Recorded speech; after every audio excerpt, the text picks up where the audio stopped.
The Smiling Human podcast is made possible by listeners like you. If you would like to experience more of these shows into the future, then please consider becoming a patron at patreon.com/thesmilinghuman. Hello, and welcome to The Smiling Human, where collectively we evolve through inquiry. Hello, everyone, and welcome to this episode of the Smiling Human podcast. My name is Oak, and today I'm speaking with Dal Bryant. Dal is a former high-energy physicist who worked at several of the leading particle accelerators worldwide. He developed a deep understanding of the way that energy and matter acted in the universe. That is, until he had a transformational spiritual experience, a quantum shift that forever changed his course of life. Now, for over 30 years, he's devoted himself to the study of meditation and the effects of energy on the human condition and consciousness. He's been blessed to have been invited to study with some of the world's most gifted meditation facilitators, including the likes of Martin Muller and Dr. Blair Little. Our conversation today could be described as insightful and resonant, and I do hope that it takes us all a little closer to inner peace. Thank you.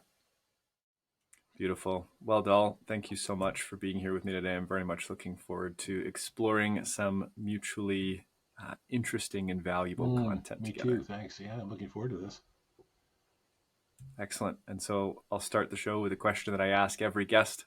What's the last thing that made you smile? Reading the Smiling Human studio announcement, just for whatever reason, I just thought, I mean, that is such an open-armed, hey, join us, and it made me smile, and I had to share that with you. So I'm glad you asked that as the first question. Oh, that's lovely. Thank you for that. So our listeners would have heard some of what you do in the intro, but I'd love for you to paint a more detailed, maybe personal picture as to how you came to the technology of quiet. Right. Well, everybody's going to ask, what is the quiet and what is the technology? And so I mean, I have to start from the beginning. Of interest, by the way, too, is that my book that was just released a few weeks ago has a foreword that was written by Dr. Blair Little. Now, he's a Harvard professor and went over to, I guess, to Western University in London, Ontario, and then started his private consulting to major corporations and such. Anyway, I met with him yesterday. Yeah, yesterday. And I presented his copy of my book with the foreword in it, of course. And we had a wonderful, wonderful chat. My goodness. As tends to happen with folks like that. But so one of the reasons why this is so important for me is that Dr. Little met with myself and the other key managers of the company that I was a senior manager in at the time, a vice president of a computing company in Canada, in fact, the largest in Canada at the time. And he was doing at the request of our president, he was doing a presentation on vision and mission and purpose in commercial corporations, which at that point, no one had done. We went through a full day of work with him in those topics. And at the end of the day, he had us all sit in a circle. I mean, this sounds very strange. And now you got to remember, this was in the late 80s. I mean, like 1,000 years ago. And nowhere in my imagination was there ever going to be a group of senior executives, particularly in a high performance, competitive environment, sitting in a circle, talking about and dreaming about their role in a mission and a vision and purpose for the company. It was just like, where is this going?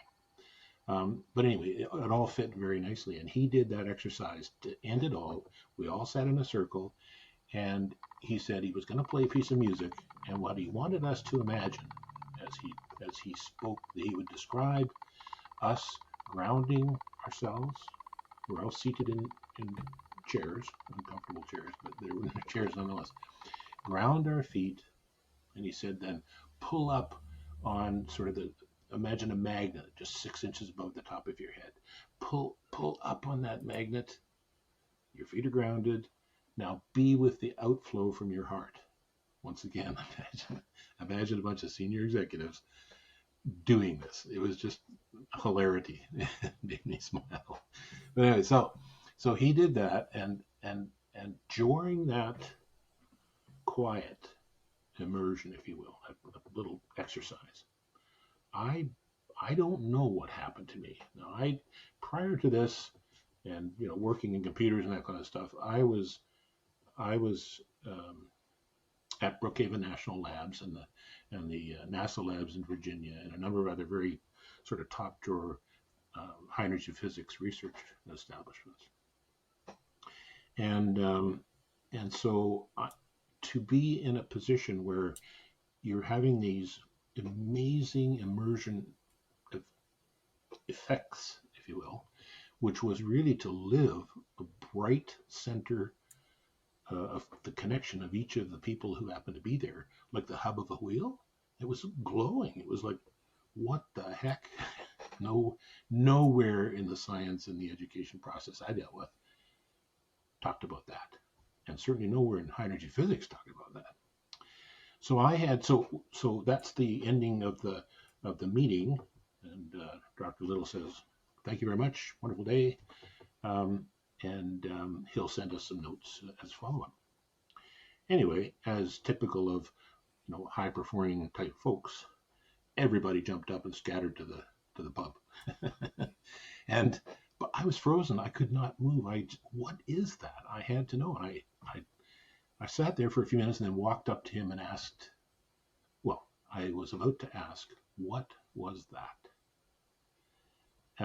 Those words didn't come out. And unnatural in my upbringing was the fact that tears began to roll down my cheeks.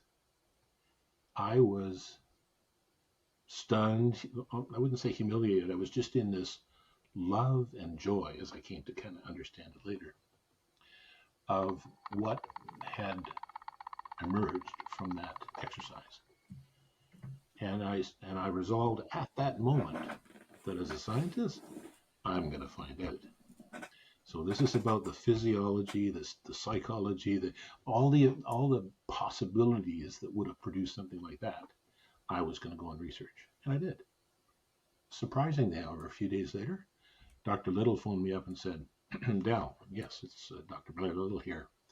I would like to do some work with you, and I want you to join me here." And that's where it all changed. He decided he would, I wouldn't say take me under his wing, but he knew what was happening and what had occurred. And he wanted to put me in positions, and he brought me to various other very senior, let's call it, or very experienced meditation practitioners.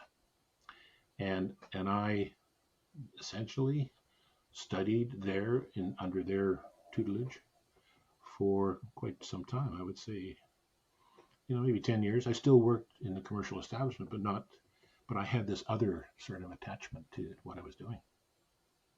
But I was driven. I'm going to find out what this is. And by the way, I can't be a peculiar being on this planet. There's something there that I can share.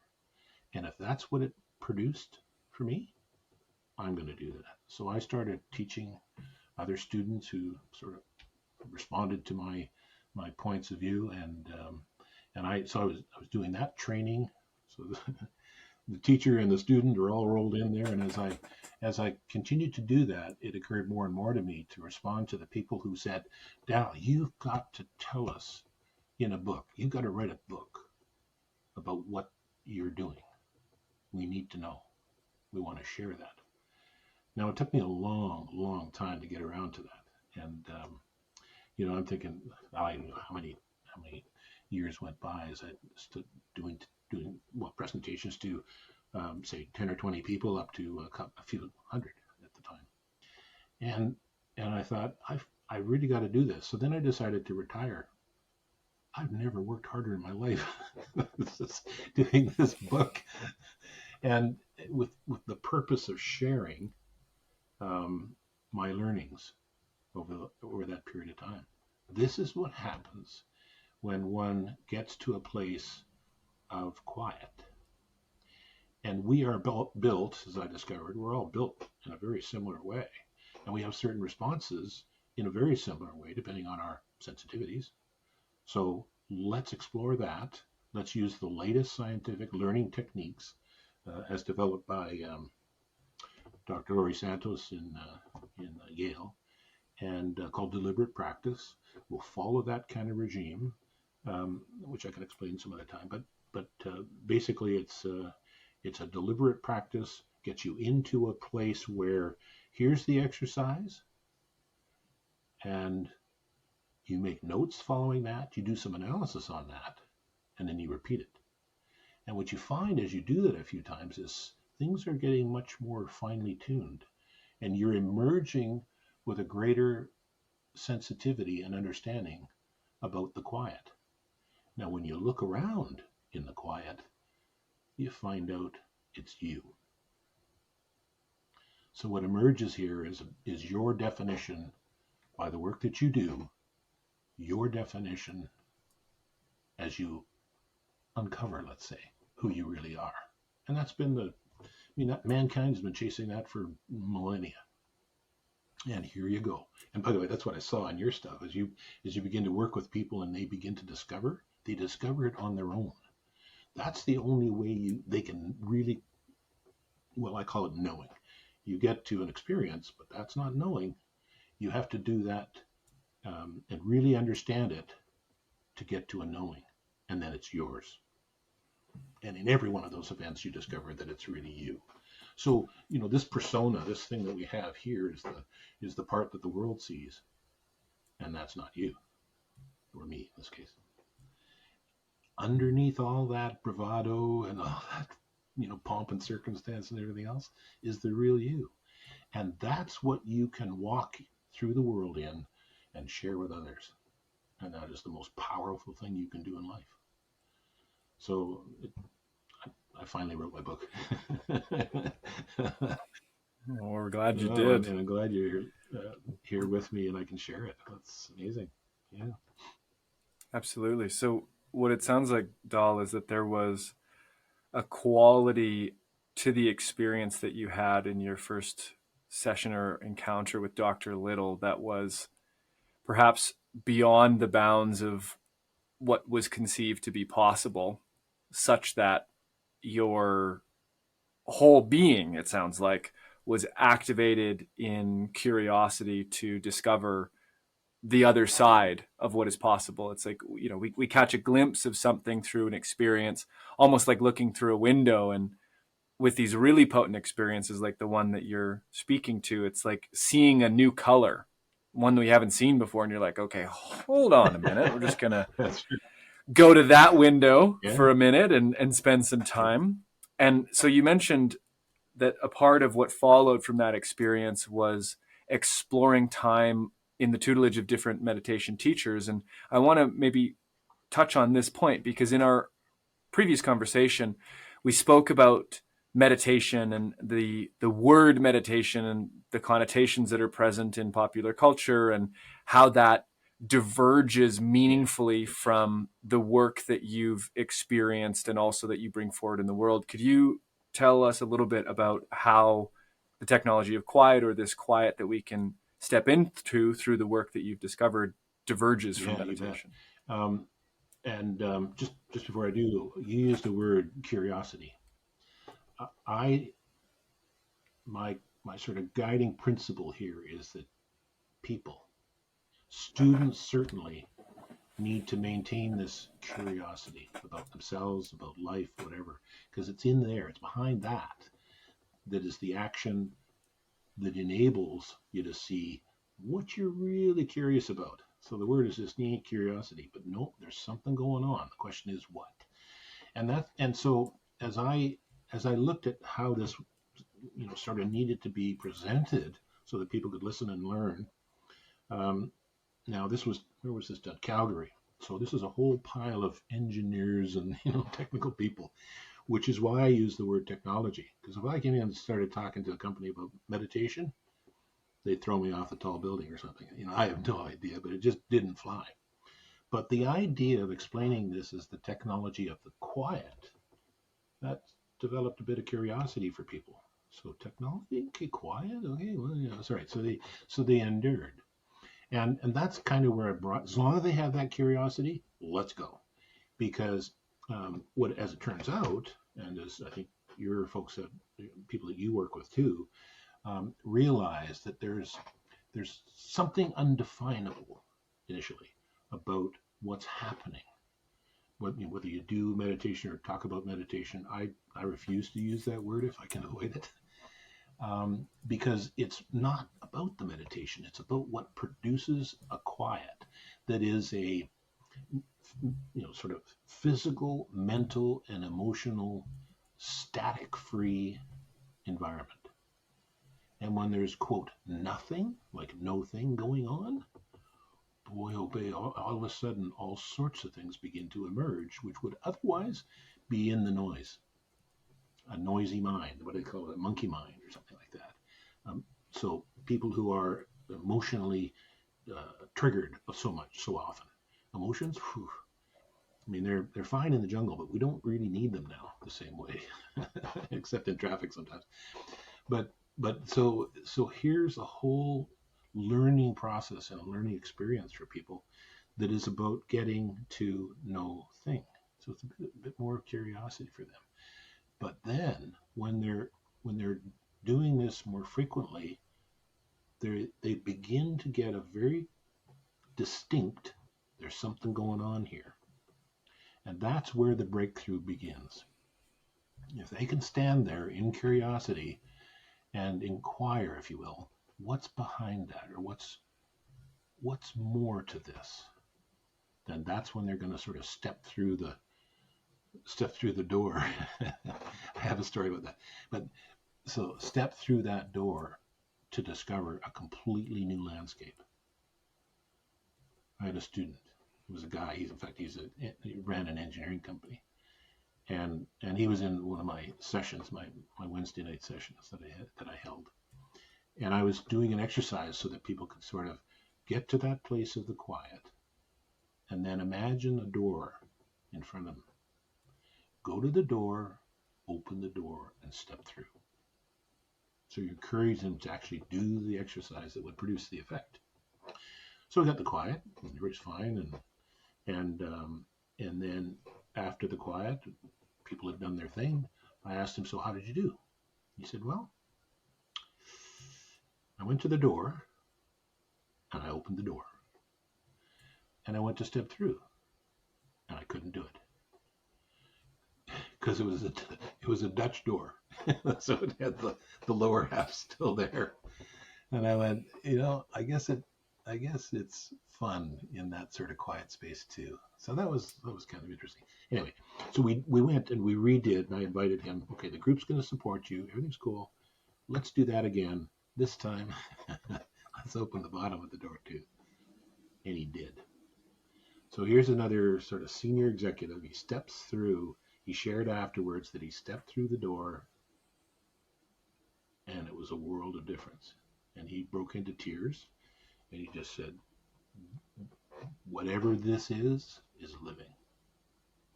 This is about me and my life. This is remarkable." And everybody went, "Yeah, you are." And that destroyed him even further. To have somebody be able to sit there and hear others say, "You are remarkable." And he owned it. He knew it.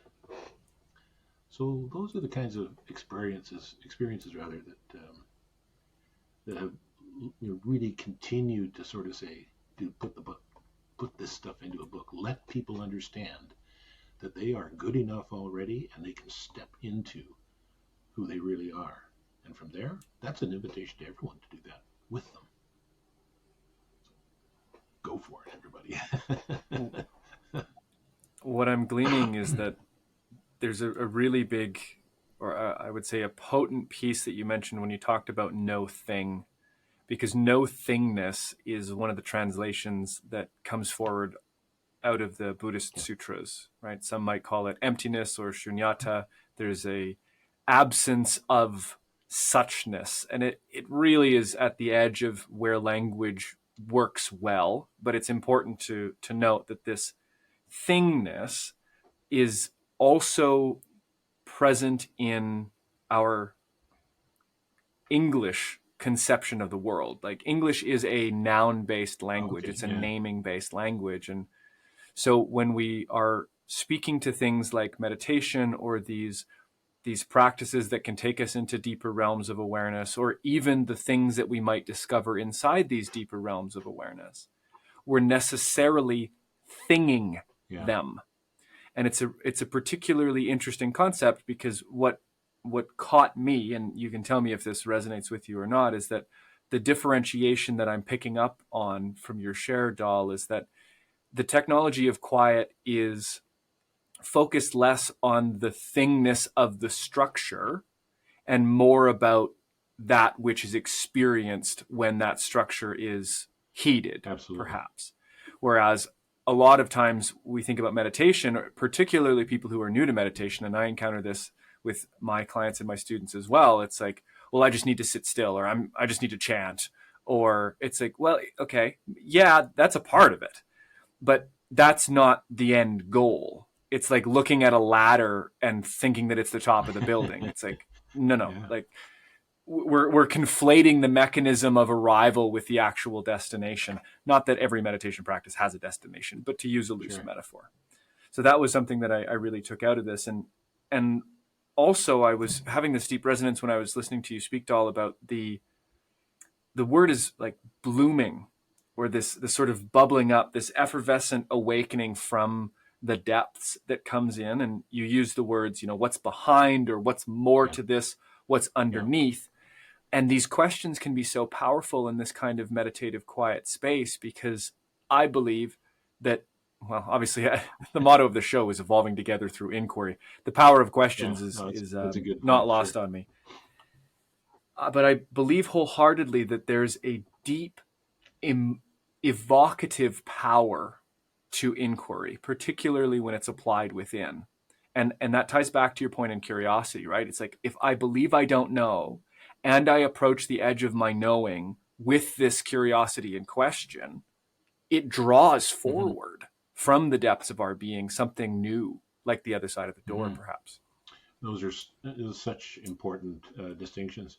What I've found, and that's essentially where people go in this journey, if you will, to self discovery. They have to be, well. One of the most often challenges that I see people face as they begin to discover this is they think they are less than what they are. And so I have said more often than not, you're good enough already. You truly are good enough already. And they said, well, I was there and I was in this midst of all this, and there was nothing like I couldn't. There was no thing. And I said, exactly.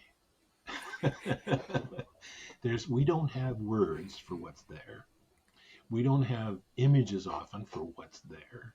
There's no things. There's no vocabulary. There's no way you can share that with others. It's just you.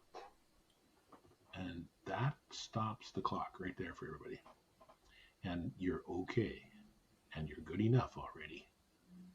Let's continue. And so that encouragement is vital for people to maintain the sort of positive curiosity about this, or run for the door.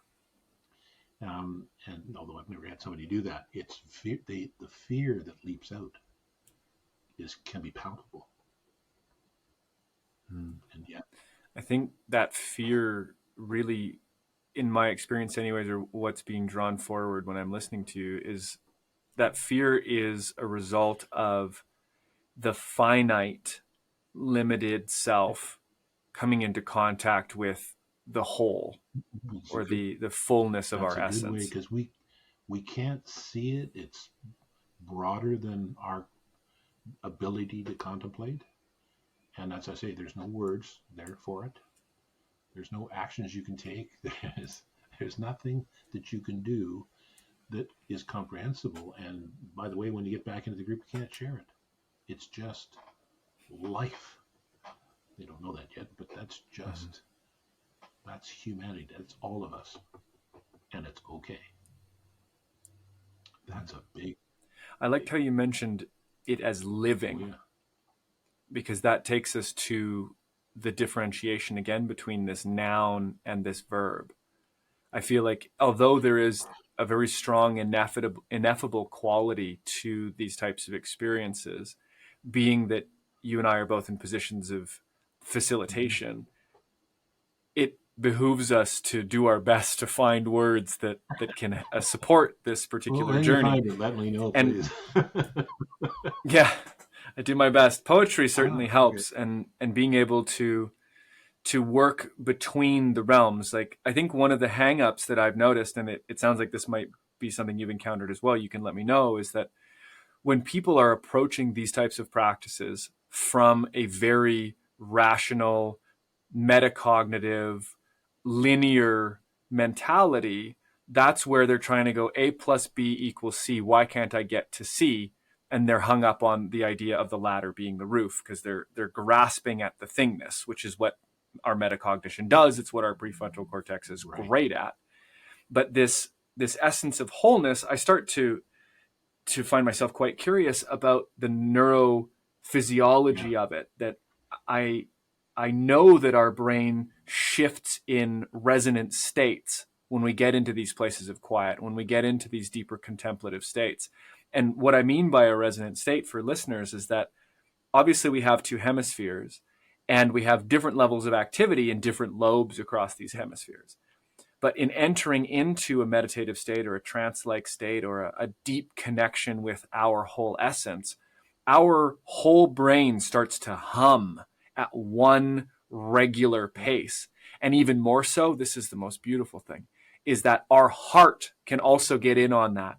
And the two of them can start to hum and sing together. And this is, I think, a genuinely necessary experience for all embodied humans.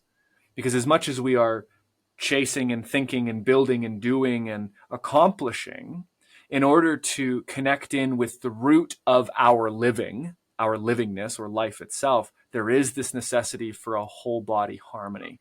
And moments like that you've described for yourself and that your students have encountered, I believe, are one means by which we can Yeah. commune You with such use a the state. word resonance, and I have sections of my book that talk about resonance. This technology is my way of getting around people thinking about stuff, thinking about their brain, thinking about how things have to function. No, it's just technology, and it's used in a variety of ways. Let's explore it. But it's really about how the technology is being informed and we informing it as we quote live in whatever conditions that we're in. And that resonance is like the physics experiment in high school where they got the tuning fork, right? And the prof hits it and it's got this buzz going on and that kind of stuff. And he brings another tuning fork up to it. And then they both start humming at the same thing. That's what's occurring for us as we resonate with the natural frequencies, if you will, of heart and soul and mind and all these heretofore unexplored regions for us typically. And I I try to avoid making things concrete, except I have to include this notion of technology because of all the engineers I was dealing with. Um, but I sort of put it in the bag of quiet. So it's sort of the quiet technology. Let's go there and see what you're made of, see what you're resonating with. And I talk about some of the centers of resonance and that sort of thing in the human body. And by the way, I make a confession there that as a particle physicist, I bumped into the realization that, as many physicists now have, it's not about particles anymore. Ooh. It's about frequencies. And just in December, this past December here, um, there have been recognitions and experiments done to measure the vibratory frequency of, yeah, and you mentioned up your heart. So if you had a a cell, a cell in your heart, it has a resonant frequency. Well, what the heck? Where did that come from? Well, they built these, well, nanometer size, 10 to the minus 9, like microscopic, beyond microscopic, just way small cantilevers. And they put the end of the cantilever of this thing on one of the heart cells and other cells within the body. And they measured the frequencies that it vibrates at. Guess what? Our whole body begins to vibrate at a particular frequency. And they're all talking, they're all just as smart as the next cell, and off we go. And oh, by the way, the best thing you can do in life is figure out how to get into this quiet space, or a space which is yielding another effect of resonance. And we don't know those unless we do those exercises, with guidance such as yourself, for example, and your students. They can go through that exercise and they're changed for life. They are different. And they can then share that with others. And that's the beauty of this whole thing, because we're all built the same. It's like shine on, bud. Right? Resonate on. Mm-hmm. Smile Brilliant. On. That is just, Excellent. Like I say, it's the contagion. Yeah, the contagion of joy and the resonance shared amongst kin, we might say. Yeah. This is a good time to take a short break, and we'll come back with the second half of the show. I hope you're enjoying the show so far. I wanted to take a brief moment to talk about just how you can help this show grow into the future. Did you know that we have an Instagram, a YouTube, and a Patreon? Probably. But if you're listening on YouTube, like many of you are, I would invite you to subscribe, to like this video if you've enjoyed it, and to leave a comment. Let me know what you thought. Let me know if you have any questions or maybe guests that you want me to interview. If you're listening on Spotify or Apple Music or any other podcast platform, then please take this moment to rate the show. All of these actions go a long way to helping the Smiling Human podcast reach more people and grow into the future. Thank you so much. Beautiful. Well, we're back here for the second half, and that means we are going to start with the section I call the question of the week. This is where I invite a guest to bring an inquiry that is relevant to the discussion or meaningful to them that we might showcase for the audience. So, Dal, what have you got for us this week? Well, I was particularly interested in some comments that relate to a person's feeling that there's something there, but they don't know what it is.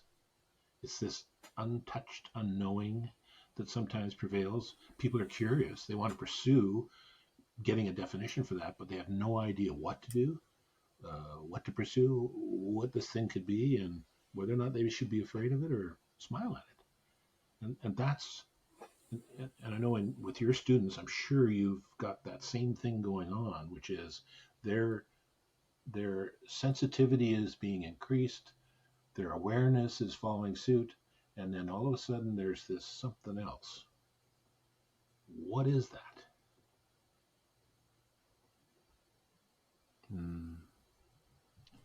The thing that awakens immediately in response to that question is innate body-based wisdom as the compass that we use for discovery.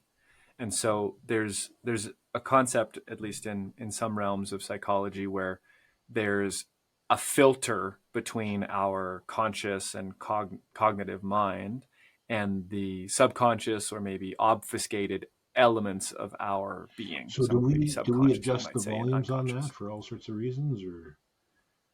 Well, this is a good question. So what I have seen in my work, what I have read in the research that I've done, and what I have noticed in my own personal experiences is that the sense that there's something else there is a low-grade stimulus moving from the depths forward.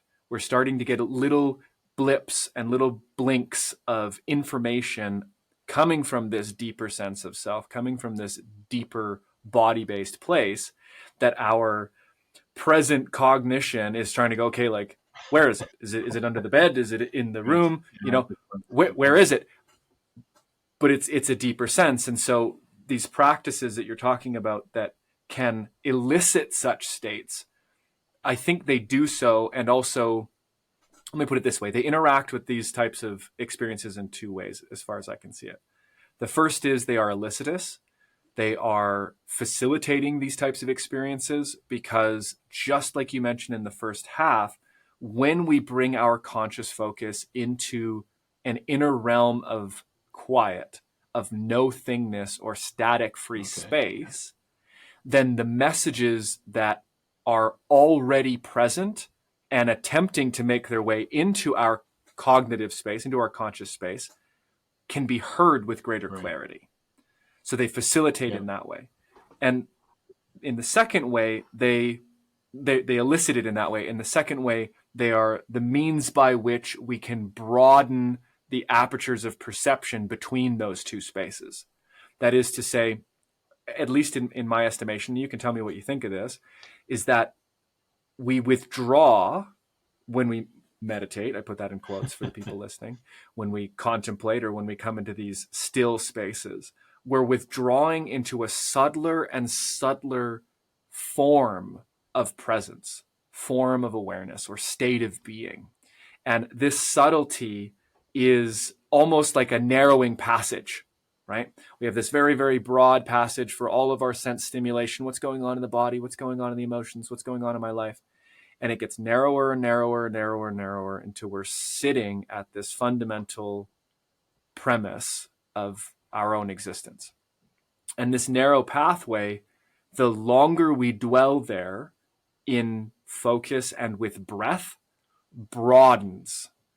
And we start to build it from a very narrow creek to a river and into a larger torrent, such that the information that would come forward from this deep body wisdom is more accessible because there's more space for it to flow through. It's not occupied with thoughts, worries, habits, and all the Exactly. like. Yeah. Yeah. Information is simply there.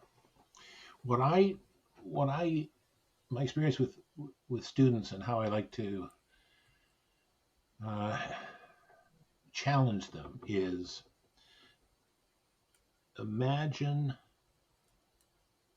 this no thing condition, if you will, and just listening with every cell of your body, listening what's happening, and then allow your listening capacity and your listening sensitivity to grow outside the group, outside the building, outside the city, outside North America, let's say, or wherever you happen to be. Imagine yourself out there. And that's how big your listening system is at the moment. What's happening?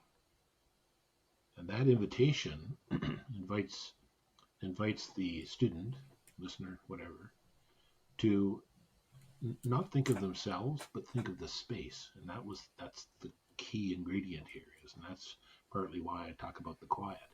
There's no thing there except the resonance of what's occurring in you and the world, in the planet, in the universe, etc. That's how big that is. And as they get more and more sensitivity and more curious, they'll begin to they'll begin to see how big that and how broadly speaking, that is, and how much information is really there. In fact, it's overwhelming. And uh, that's a way of inviting the student to dream of the bigness of this resonance. And I've never been disappointed myself, and certainly not none of my students have either, as they begin to go on that, because that's really developing. I mean, technically speaking, it's just developing themselves, but it frees them to think much more broadly and much more sensitive, a condition that they are capable of, and that means they can do so much more with themselves and with one another and with humanity. They tend to want to be more compassionate and understanding because they know that there's a huge thing going on here. They're a player and they can help others be that too. It's a very huge dynamic in my experience. This calls to mind a potential refinement in words where you were speaking about listening with every cell in your body. And I love this because I was speaking to someone dear to me recently, and we were having a conversation like, what do you think we have in common? Like, what's really the same about us? And one of the things that I had said is that I feel like you and I are both full body feelers and listeners, that there's a full body experience to everything that we do in our relations. And that's, I think we're all naturally like this, but it gets sort of compressed and locked down in different ways Sure. for different Yeah. reasons. But returning to the listening with every cell, there's two ideas I want to introduce here and then carry it into a bit of a trajectory. The difference between listening with and listening through Yeah. every cell. Yeah.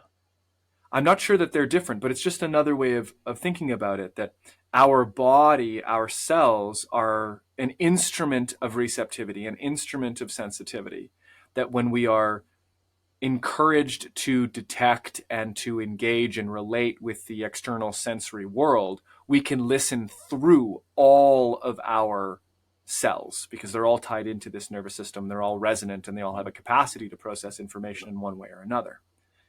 What this does come into contrast with, and I think this is where we start to get into the idea of space, is when we're listening to every cell.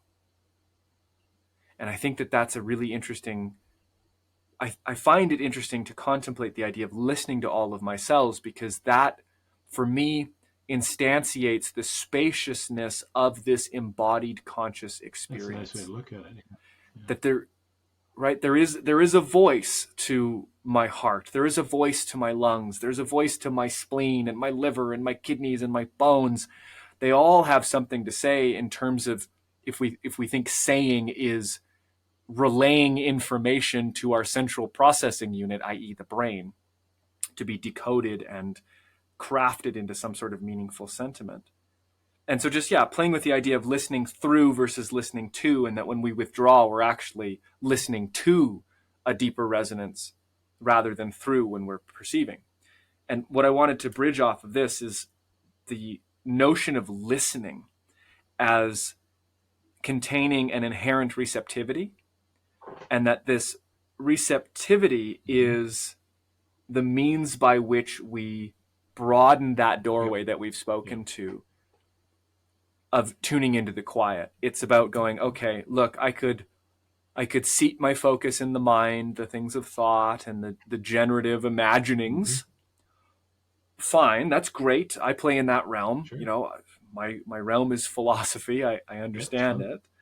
Not all of philosophy, but thinking, surely. And yet, when I encounter wisdom, it's not in the realm of thought. It comes and translates itself into thought, but it does not come forth from thought. It comes forth from this deep listening to, maybe I am the doorway. Maybe my consciousness is somehow an aperture through which I can receive a wisdom of all of the living and all of the life.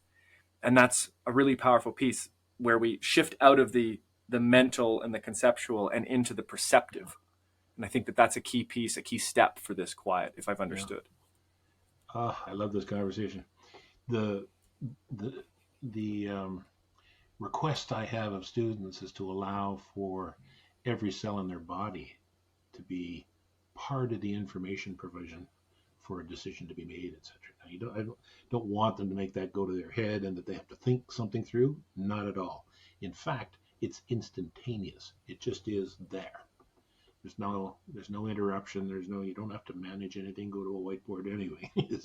It's there. So it's honoring the intelligence that we never really pay much attention to, but that every cell in our body is contributing to this amazing system that we have. The beauty of that, the love, all of that stuff is there in every one of those cells, and they deserve their voice being heard. And by the way, humanity is seeking each of us that same condition, that same voice. So why not provide it in the smile as you walk down the street? Say no more, because we listen with everything about our body. this raises 2 points, 2 themes. The first being willingness, and the second being equanimity. Oh gosh, yeah. Because what I've noticed, and myself included, God knows I did it just yesterday, is that when some sensation or perception or emotion arises in the body, if it's uncomfortable, we can withdraw our willingness Yep. to be sensitive, subtle, and receptive. And that this actually it's contractive energetically. It is stymieing of our ability to allow life to flow naturally in that presence. And I bring in equanimity because we, in those moments, and I can speak for myself, and hopefully this resonates for members of the audience as well, is that this resistance necessarily comes out of a bifurcation in value. Something is good or something is bad.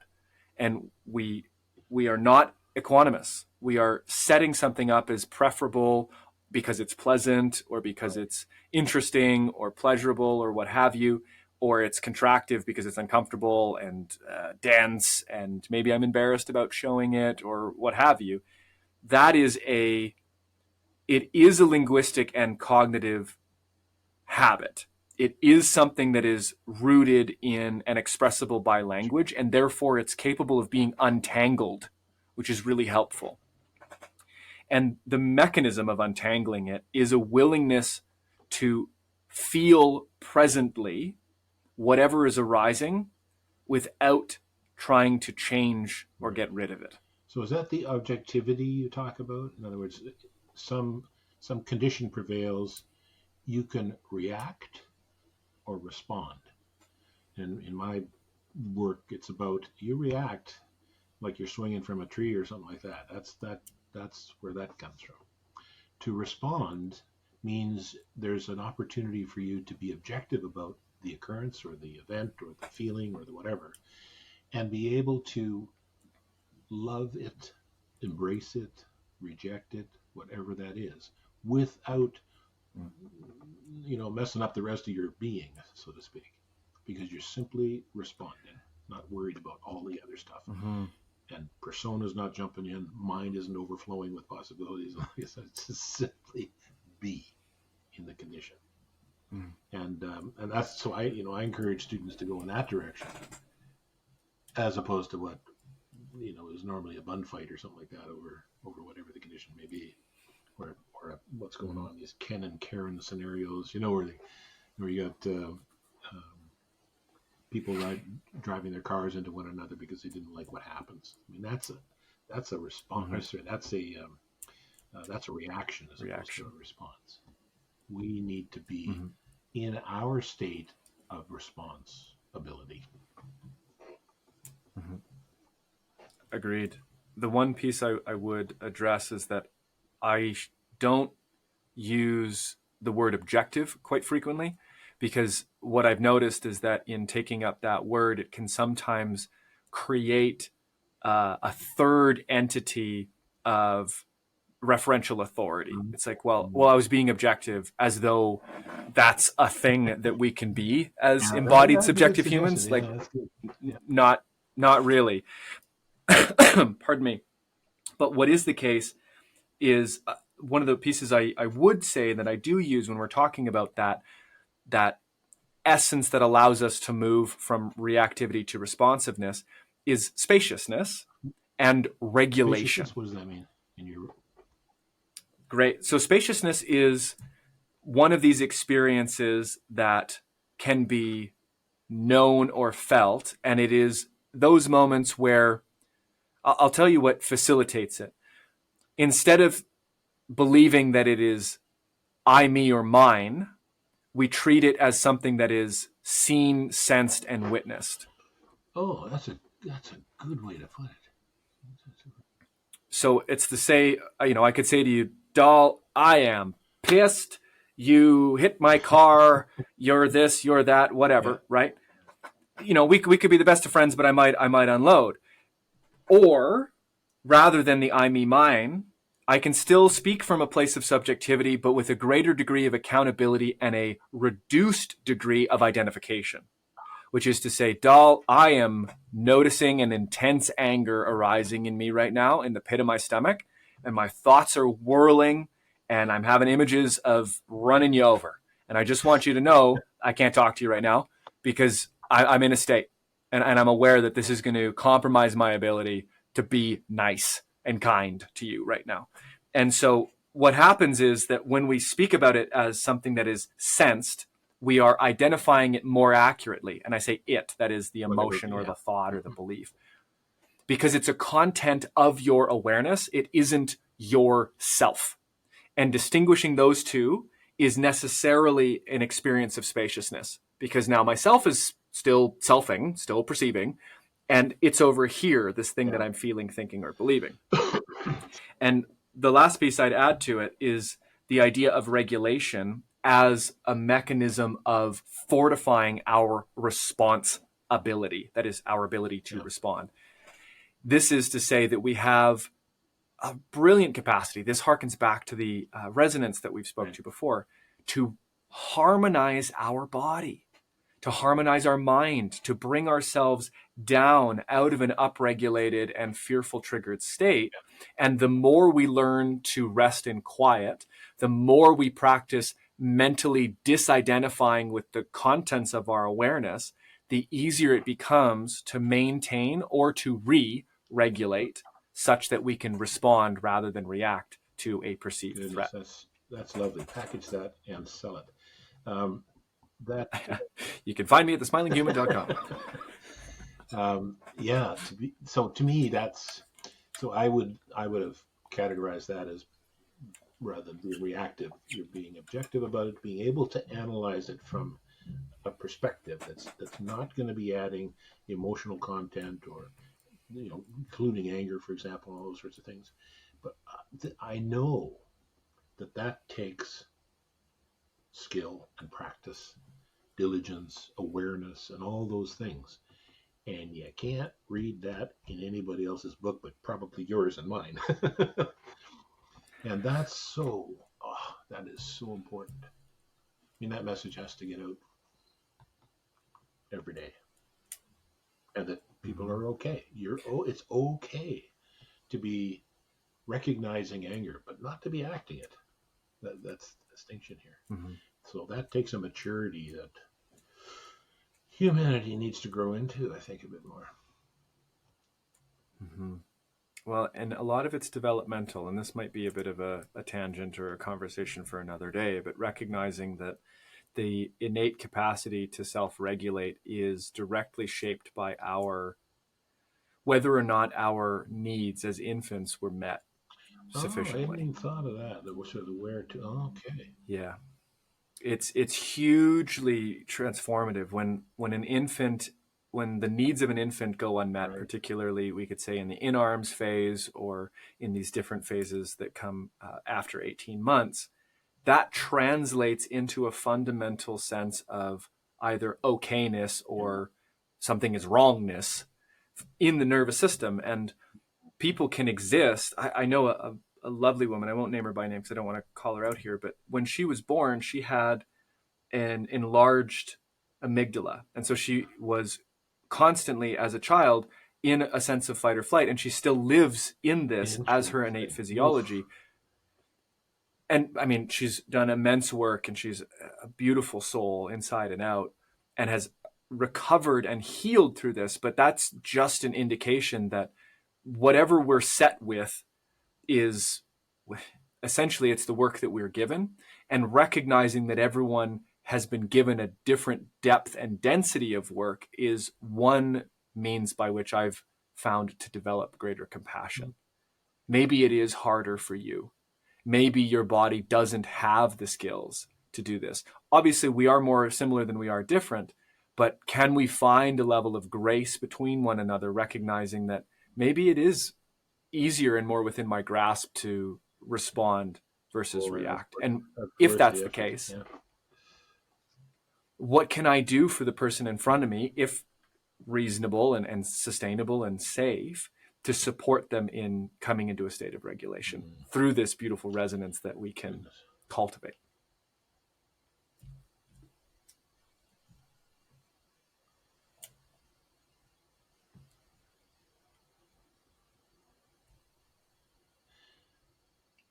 Wonderful. Well, I have a, what did I read lately? Or not lately. Some time ago was the AISH studies about the the effects of parenting on children rather, their children. Boy, if we're neglected as a child, it's a nasty, nasty condition, and that it projects itself as a background for a person to see through and to start behaviors from there all the time, as opposed to being open, available to a new condition of living. Boy, oh boy, oh boy. Mm-hmm. Well, and the good news is that it's not a life sentence. It's not a death sentence either. That we know now because of neuroplasticity and the power of nootropics or psychedelics, different things like this, with the work of Michael Pollan, that we can change, that it is available through these different modalities. It needs help, but, for sure. Some support. Well, Dal, for those audience members who are touched by this conversation and curious to learn more about your technology of quiet and perhaps find your new book, where can they get in touch? Well, the website is technologyofquiet.com. It's all there. And also, as a free download, my gift to humanity, as I call it, they should go to that website regardless and download the 4-step quiet practice. That's the cornerstone of the technology of quiet. They can order the book from any establishment. It was published by Balboa, so it's available in everywhere, or will be. And so you can get it in the hard copy, which is like this one. It's worthy because it can actually sit on a desk and be open and stay open. It's quite heavy in that respect and inviting. There's also an ebook, which I suggest if people are on the go and they've got a tablet or a phone or at home they've got their Windows or Macintosh or whatever, the Google Play, you can download it to Google Play and play it on any and all of those devices at once. You don't have to carry around a book if you feel you don't have to. So go to the website, explore what's available there. They can send messages to me, of course. They can take any of my courses and that kind of stuff. And I would be just overjoyed to be in these kinds of conversations with any one of the students that you have, and or any people that sort of happened across this offering that we have here. Go to the website, check it out. And of course, all of those links will be in the show notes and the video description as well for those who are curious. Yeah. Dal, thank you again for your time. This has been a beautiful and insightful conversation. My pleasure. Goodness, yes, it's been a great, engaging. I'm going to be thinking about this for a while here. What things I can bring to the table, sort of renewed and refreshed. Thank you very much. And that concludes this episode of the Smiling Human podcast. Thank you so much for listening. But before you go, I have 2 invitations for you. The first invitation is to receive a free gift. I've created a free insight journal. This is a 30-day self-reflection and introspection journal that you can download at no cost in the description below. Go have a look and join the journey. The second invitation I have for you is, if it feels within your means and possible for you, then please head over to patreon.com/thesmilinghuman. Becoming a patron will give you access to perks like behind-the-scenes footage and access to live Q&As with me monthly. You also get voting privileges to help pick new guests or to help guide other episode content. Truly, the support of listeners like you, paid or unpaid, goes a long way. So if you can like, share, subscribe, and give a rating on the podcast app, all of that goes a long way. Thank you to each and every one of you who's been on this journey with me. See you again soon.